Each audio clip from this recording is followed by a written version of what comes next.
off your mother and go make some mother sense of yourself. Get off your mother and go do something for your mother yourself.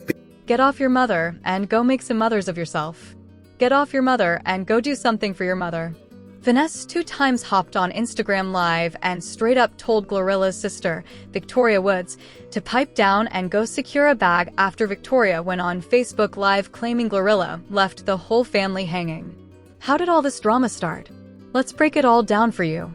Finesse2Tymes goes at Victoria's neck.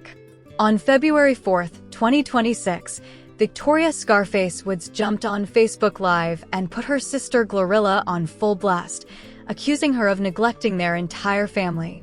Victoria said their mama was still punching the clock at FedEx.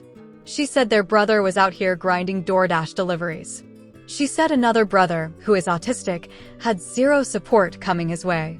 She said Glorilla had been eating good off fame for 4 whole years and hasn't sent a dime back to none of them.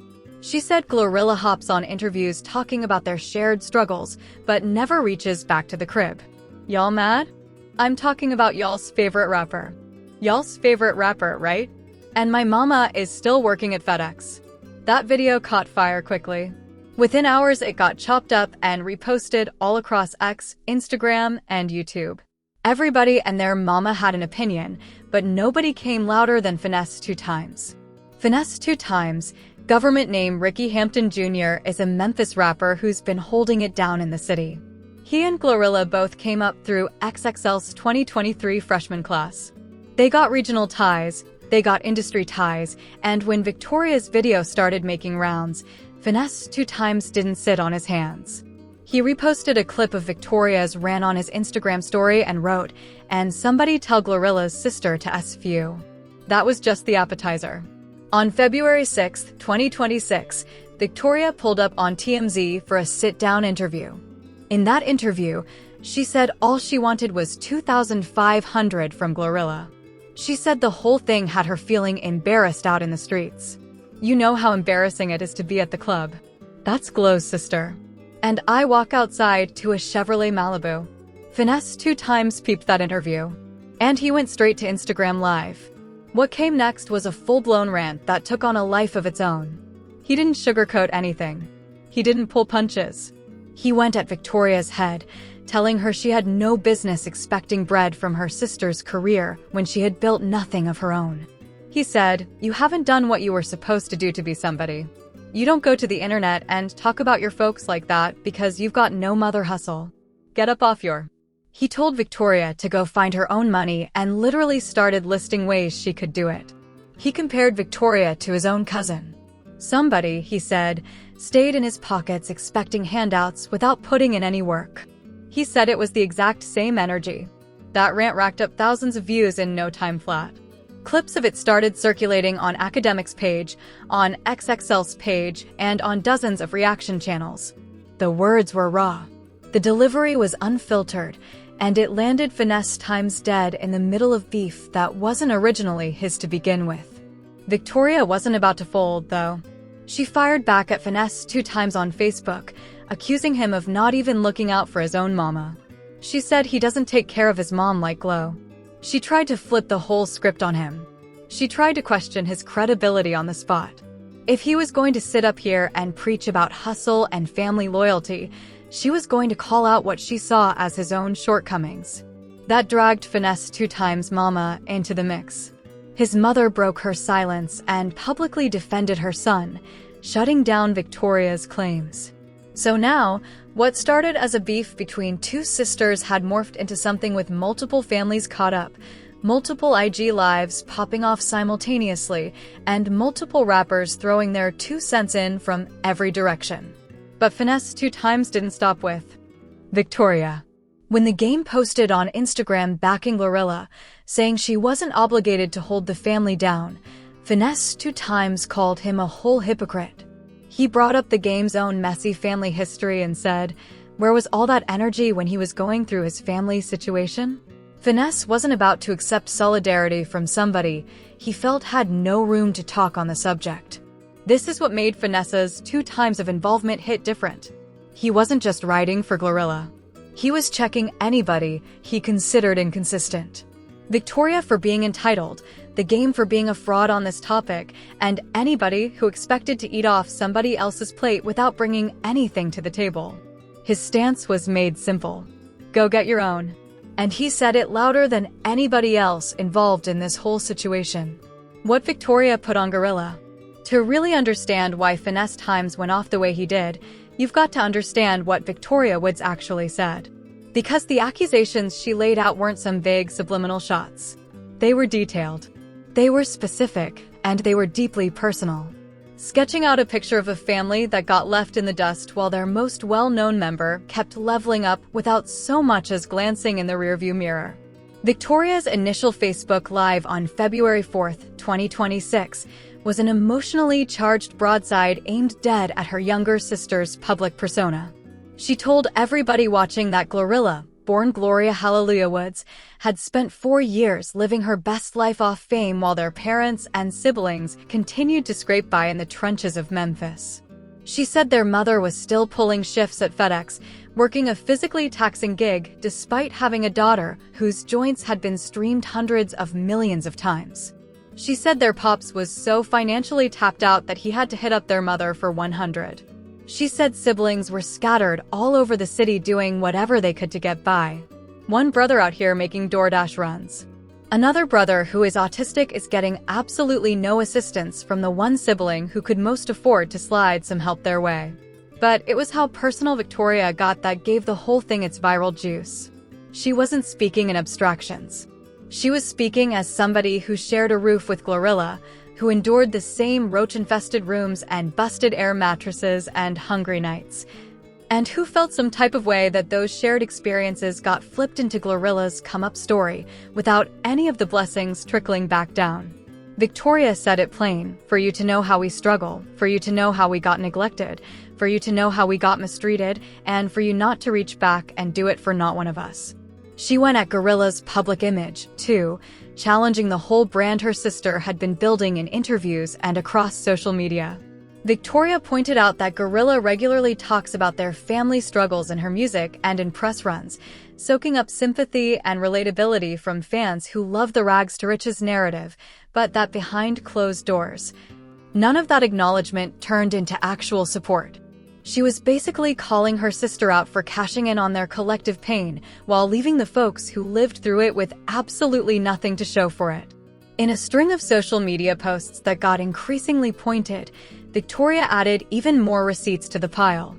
She wrote, "Same mom, same dad, 10 siblings. Y'all think she is this upright a person when she really is not. She has been floored since she got on. Gloria Woods called my bluff. It's been 4 years. Why haven't the media seen your siblings?" That question, why haven't the media seen your siblings, was crafted to cut through any defense about protecting family privacy. Victoria was saying, it isn't protection, it's an eraser. Straight up. She kept going in another post. Our parents are not straight. Our dad just borrowed 100 from our mom.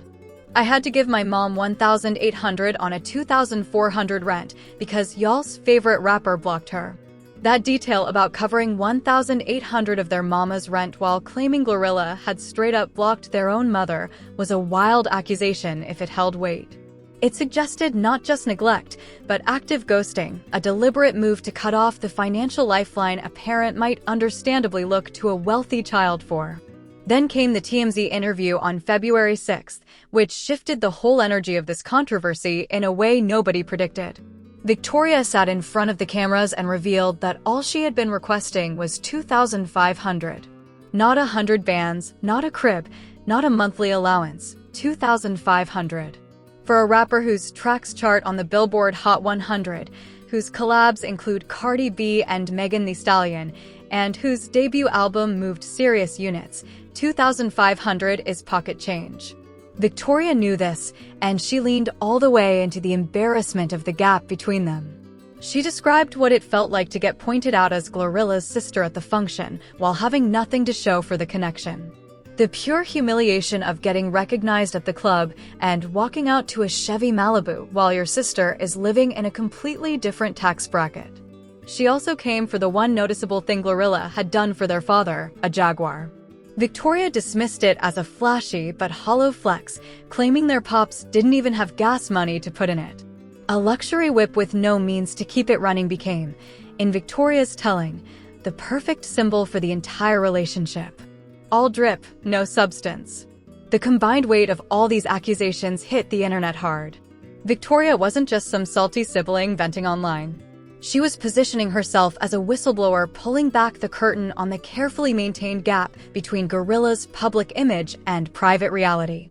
Coverage from the Shade Room, Hot New Hip Hop, Blavity, XXL Mag, and others spread every last detail, making sure the story reached millions within days. And it was precisely because these accusations were so specific and so personal that Finesse2Tymes felt compelled to slide in with equal force, not to argue against the individual claims, but to reject the entire framework that Glorilla owed Victoria a single thing. Glorilla pulls the receipts. Glorilla wasn't about to just sit there and take it. While Finesse2Tymes was running his own scorched earth operation against Victoria on Instagram Live, Glorilla was mounting a different kind of defense. One built not on loud talk, but on receipts, live phone calls, and the kind of revelations that completely reframed the whole narrative from a story about abandonment into something way messier and way more painful.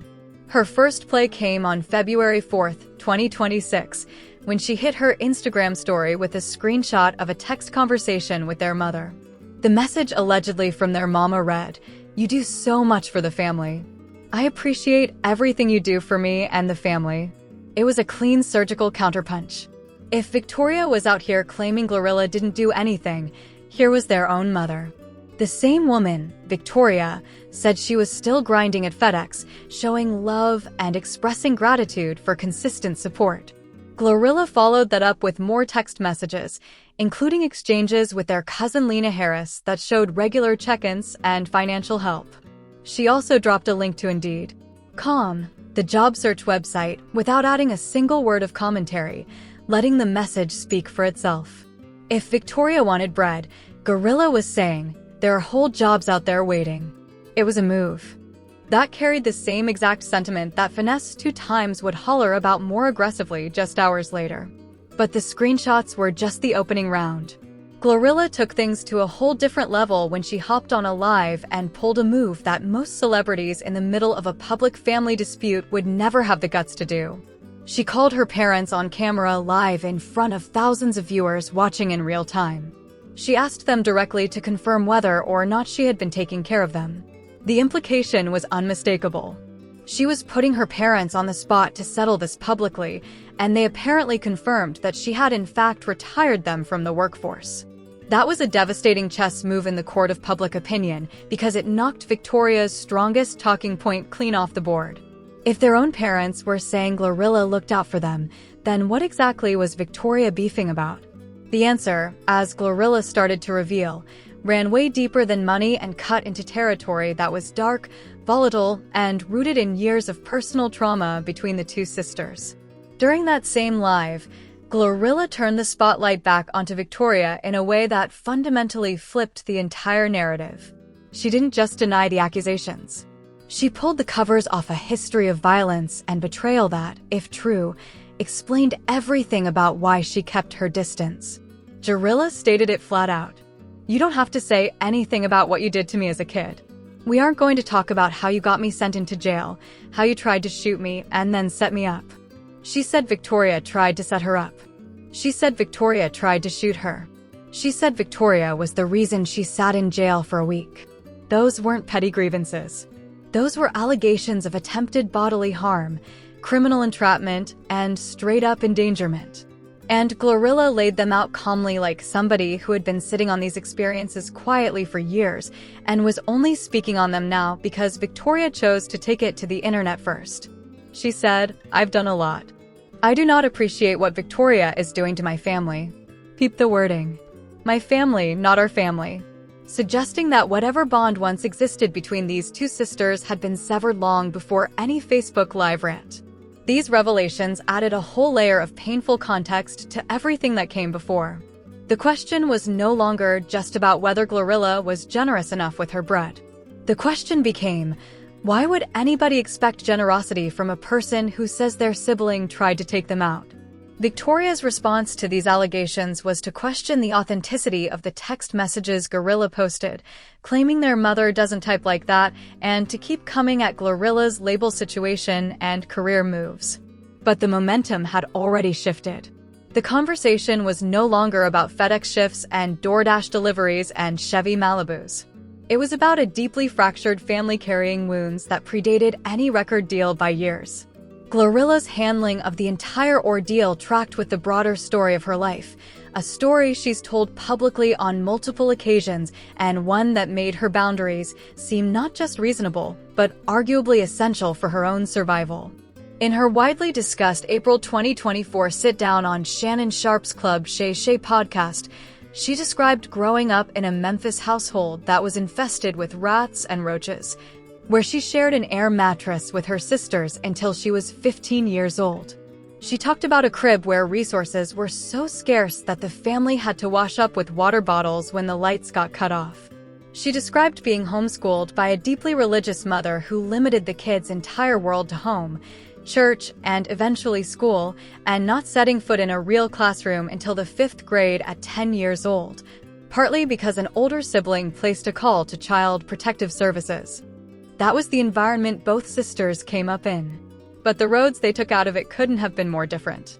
Glorilla poured her experiences into the music, grinding through the local Memphis circuit, dropping early projects like Most Likely Up Next in 2019 and the EPP Status in 2020, before blowing up in April 2022 with FNF at Let's Go, a track that went stupid viral on TikTok and snagged a Grammy nomination. She linked up with Yodi's collective music group, dropped features with Cardi B and Megan Thee Stallion, and put out a debut album that hit the Billboard 200. She built something from the ground up, and building something with such finesse 2 times kept hammering home that this was precisely what Victoria had not done. The rap game picked sides. The beef between Glorilla and Victoria would have been a significant situation on its own, a public family split involving one of hip-hop's most buzzing young stars. But what turned it from a two-person argument into a full-blown industry spectacle was the domino effect of reactions from other rappers. Each one tacked on another layer of commentary, another angle of critique, and another reason for the story to stay parked at the top of every hip-hop vlog and news feed for well over a week. The Game was one of the first OGs to publicly throw his weight behind Glorilla. He got on Instagram and posted that Glorilla doesn't owe anybody anything. A definitive statement that drew a hard line in the sand. No disclaimers, no middle ground, no room for the idea that family dynamics might involve gray areas. It was a full-throated stamp of approval on the position that blowing up doesn't automatically mean you get to cut checks for every blood relative in your phone book, no matter how rough things were coming up. For the folks already rocking with Glorilla, the Game's cosign carried significant weight. He's a seasoned vet who's weathered his own highly publicized personal battles, and his willingness to speak up seemed to validate the whole boundary-setting philosophy Glorilla was operating under. But Finesse2Tymes wasn't buying it. He shifted his sights from Victoria to the Game and called him straight-up hypocritical, putting the Game's own well-documented history of messy family beefs on Front Street. The message was crystal clear. You don't get to hop on a soapbox about family loyalty when your own family ties have been publicly tangled for years. Finesse2Tymes was playing the role of consistency police, holding everybody to the same standard and not giving a single care about whether the person across from him had a bigger name or a longer career. It was that confrontational, no-holds-barred energy that made his involvement in this whole saga so magnetic for folks watching from the sidelines. He wasn't cherry-picking the easy targets. He was going at everybody. Freddie Gibbs brought a completely different vibe when he entered the chat. Instead of dropping a passionate monologue or planting his flag firmly on one side, he reacted with straight-up amusement, laughing at the whole circus without locking himself into any particular stance. It was a reaction that resonated with a specific segment of the audience. The crowd that looked at this entire situation as more of a reality show than a serious moral dilemma. Entertainment that had spiraled way beyond the original complaint. Gibbs' refusal to take the bait and get serious about it functioned as its own brand of commentary. Maybe nobody needs to be this invested in somebody else's household drama. Boozy Badass slid in with what was probably the most level-headed and thought-out perspective of any rapper who spoke on the situation. On February 10th, 2026, he posted on his Instagram story, refusing to pick a side and instead tackling a misconception he felt was fueling the whole debate. He broke down how the general public wildly overestimates how much bread rappers are actually sitting on. The assumption that somebody with a hit record is automatically swimming in generational wealth is, in Boozy's telling, a dangerous misread of how the music business actually operates. Label deals, publishing splits, taxes, touring expenses, and management fees chew through enormous chunks of what an artist grosses. He said he wasn't siding with Glorilla, and he wasn't siding with, in his own words, Glorilla, but he dropped some real game about how artists should look out for family when they can, just not at the cost of running their own pockets dry.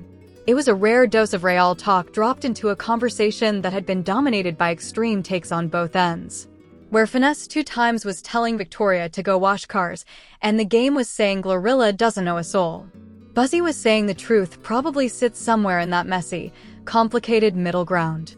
The place where most real family situations actually play out when the cameras aren't rolling. Then came the curveball that absolutely nobody had on their bingo card. Tory Lanez, who was locked up at the time, allegedly sent Victoria the entire $2,500 she had publicly asked for. Victoria acknowledged the gesture with gratitude on social media, confirming on Instagram that the money had come through. The move was simultaneously generous and provocative as hell. An incarcerated rapper stepping in to give a complete stranger the exact amount her own famous sister wouldn't. For some observers, it made Glorilla look bad by comparison. For others, it looked like a calculated PR play by Lanez, who had his own reasons for wanting sympathetic headlines right about now. Whatever the motive behind it, the move injected yet another unpredictable twist into a story that was already feeding content to dozens of YouTube reaction channels and hip-hop outlets around the clock. Turk also entered the conversation, riding with Victoria's position and arguing that family obligations absolutely exist when somebody makes it out of poverty. His take was in the minority among the rappers who spoke publicly, but it made sure the discourse wasn't completely one-sided within the industry. Complex, BET, Hot 97, and a grip of other media outlets documented every single new development, making sure the story kept its legs across platforms and demographics. The combined effect of all these reactions was to take what started as one woman's Facebook live event session and blow it up into a sprawling multi-platform referendum on what famous people owe the folks they came up with. Every rapper who chimed in became a stand-in for a different school of thought, and audiences gravitated toward whichever voice most closely mirrored their own real-life experiences with family money and the tricky negotiations between the two. The fans go at it. The fallout spreads. While the rappers were debating the situation from their platforms and IG lives, the fans were running a whole parallel war in comment sections, quote tweets, TikTok stitches, and forum threads that was every bit as heated and often way more revealing than anything the celebrities had to say. The Glorilla Victoria situation tapped into an extremely sensitive cultural nerve. The question is whether making it out means you're required to carry the same people you came up with, even when some of those people might be part of the very struggle you had to escape. The Prague Glow camp was loud, coordinated, and absolutely relentless with the messaging. Across Instagram, comments under posts from the Shade Room and other blog pages were flooded with variations of the same argument. Victoria was displaying textbook entitlement, and no amount of shared blood entitles somebody to another person's check. Commenters were writing things like, "Entitlement is real," and "Go get you some money," basically pairing Finesse2Tymes' central message damn near word for word. Over on X, users doubled down on the boundary-setting narrative, with one noting how it's always weird when people become millionaires and leave family suffering, while others pushed back hard, declaring straight up that nobody owes anybody anything. Some Glorilla supporters went even deeper, connecting the current mess to her well-documented history of childhood trauma and arguing that if Glorilla cut Victoria off, there was almost certainly a solid reason behind it. Others put it in terms of self-preservation, saying that normalizing walking away from toxicity, even when it's family, isn't abandonment, it's survival. The pro-Victoria side was smaller in numbers, but wasn't about to be drowned out, arguing from a place of moral obligation that felt rooted in communal and spiritual values that run deep in certain communities. On Facebook, supporters wrote that when you're blessed, you bless others, maintaining that a familial bond, especially one forged in the fires of real poverty, carries an unspoken covenant of mutual support. They zeroed in on Victoria's claim that Glorilla mines their family struggles for content in her music and interviews as proof of exploitation. You can't build your whole wave on shared pain and then refuse to share the dividends. On YouTube, reaction videos breaking down Victoria's TMZ interview pulled comments arguing Glorilla owed her family everything and that the $2,500 ask was so modest relative to Glorilla's wealth that it only underscored how reasonable Victoria's expectations actually were. Some fans noted that with 10 siblings and aging parents, the moral math shifts differently than it would for a smaller family. The need runs deeper, and the capacity to help is clearly there. A third group, and a sizable one at that, just wanted everybody to log off and handle it in private. They packed the comment sections with calls for privacy, insisting this was family business that had no place on the internet. For these folks, the platform was the real problem, not the message itself. Whatever legitimate grievances Victoria might be holding, taking them to Facebook Live and TMZ torched any shot at a real resolution. And whatever valid boundaries Glorilla might have drawn, defending them through IG screenshots and live stream phone calls with her parents turned what should have been a private conversation into a public performance for the timeline. TikTok videos amplified this take, with creators questioning the entire culture of celebrities managing family disputes in front of millions of strangers who don't know these people personally. The controversy also kicked off broader conversations on platforms like BET and Hot 97 about the systemic weight that gets dropped on artists who come from the bottom. The expectations are wild and contradictory all at once. Be grateful for your success. Share it generously. Keep it 100. Set healthy boundaries. Hold the family down. Protect your bag. Stay humble. But also stunt hard enough to prove you made it. And pull all of this off under constant watch from fans, blogs, and relatives who remember when you didn't have 2 nickels to rub together. Glorilla is nowhere near the first artist to get caught in this impossible trap. And the parallels to other celebrities who navigated similar territory came up fast. Tyler Perry famously gave his family members 60 days to go find employment after his mother passed away, framing it as tough love designed to cut off the dependency before it became permanent. Mariah Carey cut ties with siblings she described as exploitative and toxic, choosing career stability and peace of mind over familial duty. Eminem built an entire catalog around his mother's neglect and abuse, turning personal pain into platinum plaques while keeping maximum distance from the source of that pain. 50 Cent severed ties with family members he accused of trying to eat off his plate, making independence a non-negotiable principle. Britney Spears accused her entire family of enabling her conservatorship, and public sympathy overwhelmingly went in her direction. In nearly every single one of these cases, the famous person maintained or even boosted their career by drawing firm lines, and the folks who came at them publicly often discovered that winning sympathy from the internet was way harder than they anticipated. Victoria's situation followed this playbook with eerie precision. Her initial Facebook Live rant generated sympathy and curiosity. Her TMZ sit-down humanized the complaint. But the cumulative effect of the ongoing public campaign stacked against Glorilla's counter-evidence and the revelations about past violence gradually chipped away at her standing in the eyes of most commenters. The Lipstick Alley forums ran deep with debate on the topic, with a significant number of users ultimately concluding that Victoria's approach had done more damage to her own cause than anything Glorilla said. Meanwhile, social media users who'd been following Glorilla's trajectory for years pointed back to those childhood interviews, arguing that the family Victoria wanted her to provide for was the same family that had failed to supply basic necessities, delayed her education, and created conditions that literally required CPS to step in. As of the most recent updates, no resolution has been reported.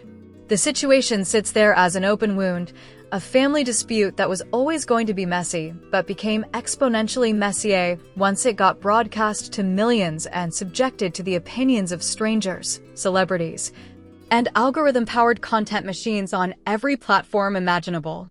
Finesse2Tymes' involvement guaranteed the story burnt hotter and ran longer than it might have otherwise. His confrontational style ensured that every new development got met with another viral clip and another round of heated takes. Whether his defense of Glorilla was fueled by genuine Memphis solidarity, personal conviction, or just an instinct for content that hits is a question only he can answer. But the result was the same. A family argument became an industry-wide event. And the internet, like it always does, picked sides, crowned winners, moved on, and sat back waiting for the next chapter to drop. Thank you for watching this video. If you'd like to watch another fascinating video like this, click on one of the boxes on your screen right now.